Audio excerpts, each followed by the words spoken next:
I never thought a time would come where I would suggest that maybe it might be good news that Klanspeople and Nazis are marching the streets. But that time has come today. The racial conflicts we've been seeing recently in America have a lot to do with time. We've heard over the past couple weeks plenty of people asking, there are really race riots right now in 2017? The Klan is still marching the streets? And I'm suggesting that today's American white supremacists know how to read the times and the seasons, and that we, who are against hatred, should learn to do the same. Now you're listening to the sound of AndreHenry-SP. Many social movement scholars agree that people are more likely to take collective action when there seems to be some political opportunity that emerges from some major societal shift, an economic crisis, war, changing political or cultural attitudes, a regime change of some sort. Those kinds of changes create space for those who would challenge the established social arrangement. For example, before the 60s, people who would challenge the structure of American society would oftentimes be dismissed as crazy people or prosecuted as communists.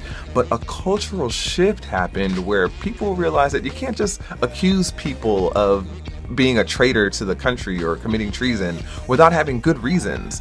And that cultural shift created space for young white college students to join the civil rights movement and for them to launch campaigns of their own against the Vietnam War, for women's rights, and for free speech on college campuses. In the Viceland documentary on Charlottesville, neo-Confederate leader Matthew Heimbach tells a reporter that the white supremacists that we saw studied social movements of the past. They gleaned whatever they could from those movements so that they could strategically organize their own. They chose this time to move. But why?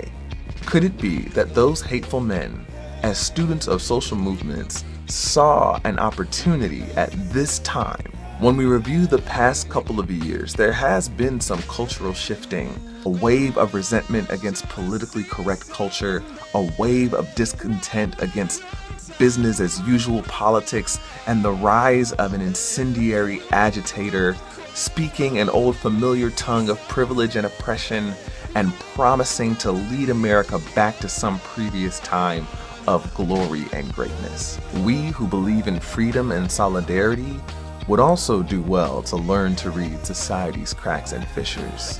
The president's approval rating is at its lowest. People are outraged by the events at Charlottesville and asking what they can do.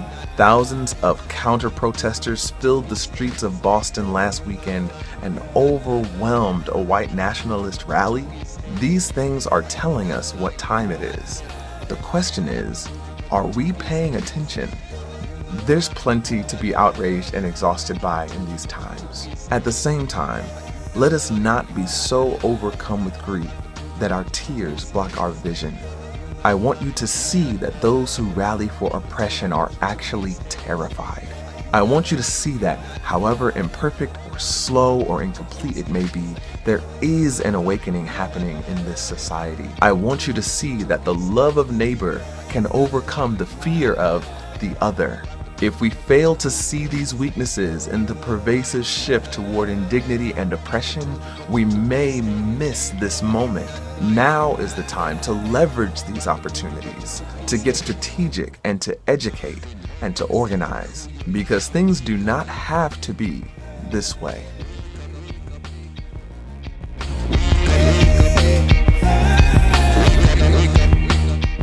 Hey, thank you so much for watching. Please feel free to leave any comments or questions on this blog or on Facebook or wherever you're watching this. And if you're really enjoying this content and you want to make sure that you never miss a video, please feel free to subscribe to my YouTube channel or to join my mailing list on my website, AndreHenry.com, and we'll deliver this kind of content directly to your inbox. This video has been brought to you in part by my fabulous patrons at Patreon. Shout out to all my patrons. And if you want to be a part of making content like this that talks about stuff that matters, that's going on in the world, then please feel free to look me up on Patreon and to support. The music that you heard in this video is also original, and you can hear that at my website as well. Until next time, peace.